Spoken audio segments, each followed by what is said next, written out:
नमस्कार। Stock market course for beginners के 8वें lecture में आपका स्वागत है। पिछले लेक्चर में हमने डीमैट अकाउंट के बारे में बात की थी, स्टॉक मार्केट टाइमिंग के बारे में बात की थी और अब हम उससे आगे बढ़ेंगे और इन्वेस्टमेंट के बारे में बात करेंगे। तो जब आप डीमैट अकाउंट खोल लेते हो और स्टॉक मार्केट में पैसा इन्वेस्ट करने के लिए तैयार हो जाते हो तो आपके सामने दो ऑप्शंस होते हैं, ट्रेडिंग और इन्वेस्टिंग। ट्रेडिंग का मतलब होता है कि शॉर्ट टर्म के लिए शेयर को खरीदना और फिर उसे बेच देना। ट्रेडिंग जो है वो शॉर्ट टर्म के लिए की जाती है, यानी शॉर्ट टर्म के लिए शेयर को बाय किया जाता है और तुरंत उसे सेल किया जाता है। ट्रेडिंग का एक पॉपुलर टाइप है जिसका नाम है इंट्राडे ट्रेडिंग। इंट्राडे ट्रेडिंग में शेयर को जिस दिन खरीदा जाता है उसी दिन उसे बेचा जाता है।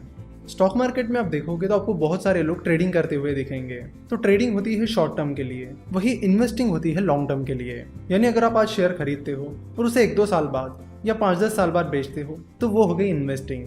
तो किसी भी बिगिनर के लिए पहला सवाल तो यही है कि ट्रेडिंग करे या इन्वेस्टिंग करे। तो जैसे आप डीमैट अकाउंट खोलने के बाद स्टॉक मार्केट में इन्वेस्ट करने के लिए रेडी हो जाओगे तो आपके सामने भी दो सवाल रहेंगे कि क्या मुझे ट्रेडिंग करनी चाहिए या इन्वेस्टिंग। और इस सवाल का जवाब ढूंढने के लिए हमें कुछ चीजें समझनी होगी। मिस्टर बेंजामिन ग्राहम ने बहुत सही बात कही है। उन्होंने कहा है कि स्टॉक मार्केट शॉर्ट रन में एक वोटिंग मशीन की तरह काम करता है। यानी शॉर्ट रन में स्टॉक मार्केट बहुत ही अनसर्टन रहता है, बहुत ही फ्लक्चुएशंस चलते रहते हैं। वही लॉन्ग टर्म में स्टॉक मार्केट एक वेइंग मशीन की तरह काम करता है। यानी लॉन्ग रन में स्टॉक मार्केट बिजनेस परफॉर्मेंस को फॉलो करता है। यानी अगर कंपनी की बिजनेस परफॉर्मेंस अच्छी हो रही है तो लॉन्ग टर्म में उसकी शेयर प्राइस भी बढ़ जाएगी। वही अगर कंपनी का बिजनेस परफॉर्मेंस लगातार खराब हो रहा है तो कंपनी की शेयर प्राइस लॉन्ग टर्म में नीचे गिर जाएगी। तो कंक्लूजन ये है कि आपको बिजनेस परफॉर्मेंस पर फोकस करना होगा और शॉर्ट टर्म में यानी डेली शेयर प्राइस को नहीं देखना होगा। आपको लॉन्ग टर्म पर फोकस करना होगा। अगर कोई बिजनेस अच्छा परफॉर्म कर रहा है तो लॉन्ग टर्म में उसकी शेयर प्राइस बढ़नी ही बढ़नी है। शॉर्ट टर्म में कई सारे फ्लक्चुएशंस चलते हैं, जैसे कि इलेक्शन आता है तो फ्लक्चुएशन होता है, यूएस या किसी कंट्री पर टेररिस्ट अटैक हो जाता है तो स्टॉक मार्केट गिर जाता है। तो ऐसे कई सारे फ्लक्चुएशन शॉर्ट टर्म में चलते रहते हैं जिनका कंपनी की बिजनेस परफॉर्मेंस से कुछ भी लेना देना नहीं होता। तो शॉर्ट टर्म में कई बार आप देखोगे कि बेमतलब की कंपनीज की शेयर प्राइस बढ़ रही है और बेमतलब की गिर रही है, पर लॉन्ग टर्म में ऐसा नहीं होता है। लॉन्ग टर्म में अगर कंपनी अच्छा परफॉर्म कर रही है तो उसकी शेयर प्राइस बढ़ेगी, जरूर बढ़ेगी। इसलिए जाने माने इन्वेस्टर मिस्टर वॉरेन बफेट और जितने भी सक्सेसफुल इन्वेस्टर्स हैं वो बिजनेस परफॉर्मेंस पर फोकस करते हैं। वो फोकस करते हैं उन बिजनेसेस पर जो आगे चलकर बहुत अच्छा परफॉर्म कर सकते हैं और फिर लॉन्ग टर्म में शेयर प्राइस उनकी बिजनेस परफॉर्मेंस को फॉलो करती है। वो कभी भी शेयर प्राइस को फॉलो नहीं करते हैं कि शेयर प्राइस ऊपर जा रही है या नीचे जा रही है। वो कंपनी की बिजनेस परफॉर्मेंस को देखते हैं कि परफॉर्मेंस ऊपर जा रही है या नीचे जा रही है, जिसके लिए आपको उस बिजनेस को समझना और परखना बहुत जरूरी होता है। चलो तो एक एग्जांपल की मदद से इसे और डिटेल में समझते हैं। मान लेते कि जनरल कंसल्टेंसी का रेवेन्यू फिलहाल 1000 करोड़ है। रेवेन्यू को टर्नओवर भी कहा जाता है। तो कंपनी का टर्नओवर है 1000 करोड़ और कंपनी का प्रॉफिट है 10 करोड़। बीच में 2-3 साल निकल जाते हैं और फिर 2-3 साल बाद कंपनी का रेवेन्यू 10,000 करोड़ हो जाता है और कंपनी का प्रॉफिट 120 करोड़ हो जाता है।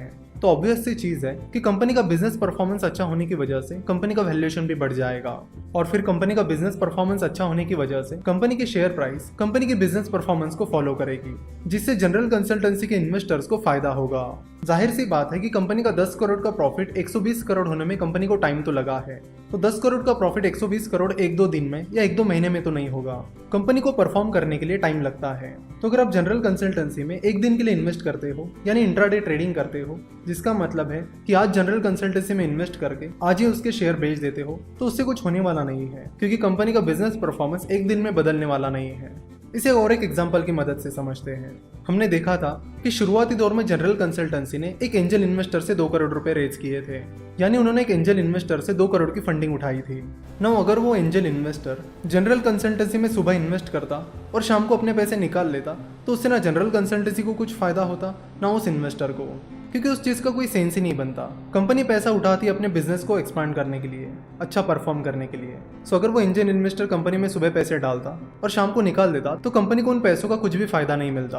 कंपनी उन पैसों को बिल्कुल भी यूटिलाइज नहीं कर पाती, जिससे कंपनी के बिजनेस परफॉर्मेंस में कोई भी चेंज नहीं आता और जिसका सीधा मतलब है कि उस इन्वेस्टर को भी उसका कुछ भी फायदा नहीं मिलता। लेकिन उस एंजल इन्वेस्टर ने वैसा नहीं किया। उसने कंपनी में इन्वेस्ट किया लॉन्ग टर्म के लिए। उसने कंपनी को अपना बिजनेस परफॉर्मेंस ग्रो करने के लिए टाइम दिया और जैसे कि हमने देखा कि जनरल कंसल्टेंसी ने भी उन पैसों की मदद से अपनी ग्रोथ जारी रखी और अब जनरल कंसल्टेंसी एक अलग ही लेवल पर आ चुकी है जहां पर उनका प्रॉफिट 120 करोड़ का है। तो इस बिजनेस ग्रोथ के चलते उन्होंने जनरल कंसल्टेंसी में की हुई इन्वेस्टमेंट के बदले में बहुत अच्छा प्रॉफिट मिला। उनको जनरल कंसल्टेंसी की ग्रोथ में अभी भी भरोसा है, इसलिए उन्होंने अभी भी अपनी इन्वेस्टमेंट नहीं बेची है। तो सिंपल सी बात है कि अगर आप किसी कंपनी में में सुबह पैसे डालोगे और शाम को निकाल लोगे तो उससे ना आपको कुछ फायदा मिलने वाला है ना उस कंपनी को। उस चीज का कोई सेंस ही नहीं बनता है। खैर एंजल इन्वेस्टर या वेंचर कैपिटल वैसा नहीं करते क्योंकि वो एक इन्वेस्टर होते हैं। पर स्टॉक मार्केट में बहुत सारे स्पेक्यूलेटर्स हैं जो शॉर्ट टर्म के लिए शेयर को खरीदते हैं और शॉर्ट टर्म में ही उसे बेच देते हैं। तो जो शॉर्ट टर्म ट्रेडिंग होती है वो कुछ नहीं बल्कि एक स्पेकुलेशन होता है। ये चीज़ आप अच्छे से समझ लीजिए। और जो इन्वेस्टमेंट होती है वो हमेशा लॉन्ग टर्म होती है क्योंकि कंपनी को परफॉर्म करने के लिए टाइम लगता है।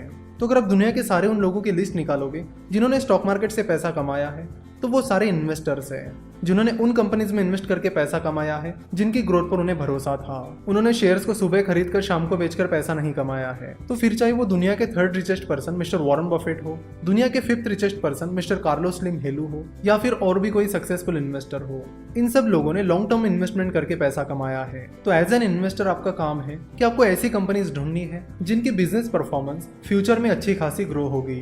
तो आपका मेन फोकस होना चाहिए कंपनी के बिजनेस पर, कंपनी की शेयर प्राइस पर नहीं। अगले लेक्चर में हम इस टॉपिक को और डिटेल में समझेंगे और कंपाउंडिंग के बारे में भी बात करेंगे।